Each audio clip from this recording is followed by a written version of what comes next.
Hey guys, আসসালামু আলাইকুম। আজকে আপনাদের মাঝে আমি নিয়ে এসেছি নতুন একটা ভর্তার রেসিপি। বিকজ এখন যেহেতু চারদিকে শীতকাল, আর শীতকালে কিন্তু ভর্তা দিয়ে গরম গরম ভাত খাওয়ার মজাই আলাদা। সো আমি এখানে সিদ্ধ আলু নিয়ে নিয়েছি এভাবে স্লাইস করে কেটে, আর হচ্ছে গিয়ে বেগুন এভাবে চপের মতো করে তেলের পর হালকা তেলে সুন্দর করে ভেজে নিচ্ছি। এইভাবে ভর্তা করলে কিন্তু অনেক বেশি স্বাদ লাগে। আর এইদিকে হচ্ছে গিয়ে শুকনা মরিচ দিয়ে সুন্দর করে তেলের পর ভেজে নিচ্ছি। শুকনো মাছের ভর্তার স্বাদই কিন্তু আলাদা। শুকনো মাছটাকে সুন্দর করে গুঁড়ো করে নিচ্ছি। এরপর এর মধ্যে খানিকটা পেঁয়াজ দিয়ে একটা সুন্দর মরিচ ভর্তা বানিয়ে নিচ্ছি। ধনিয়া পাতাও এর মধ্যে একটু করে দিয়ে দিচ্ছি।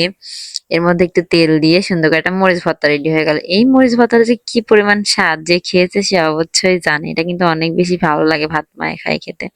এরপর সুন্দর করে একটা বোতল দিয়ে ভালো করে ম্যাশ করে নিলাম। এরপর আমি সুন্দর করে এই যে রেখে ভর্তা, মরিচ ভর্তা আর হচ্ছে গিয়ে ধনিয়া পাতা দিয়ে ভালো করে মাখালাম। তৈরি হয়ে গেল আমার এক ভর্তা। আর এইদিকে হচ্ছে পেঁপে ভর্তা করতেছি। ওই সেম মরিচের ভর্তা দিয়ে পেঁপে ভর্তা সুন্দর করে একটু ধনিয়া পাতা দিয়ে করে নিলাম। এই হলো ২ রকমের আমার ভর্তা রেডি করা হয়ে গেল। তার সাথে তো আছেই হচ্ছে মরিচ ভর্তা। এখন আমি সব ভর্তাগুলো সুন্দর করে প্লেটে সাজায় নিব। সুন্দর করে বাটি বসায় ভাত বানাবো। একদম মনে হবে যেন রেস্টুরেন্টের মতো। সুন্দর করে সবটি ভর্তার রেসিপি সুন্দর করে সাজায় এই প্লেটটা তৈরি করেছি আমি আমার শ্বশুরের জন্য।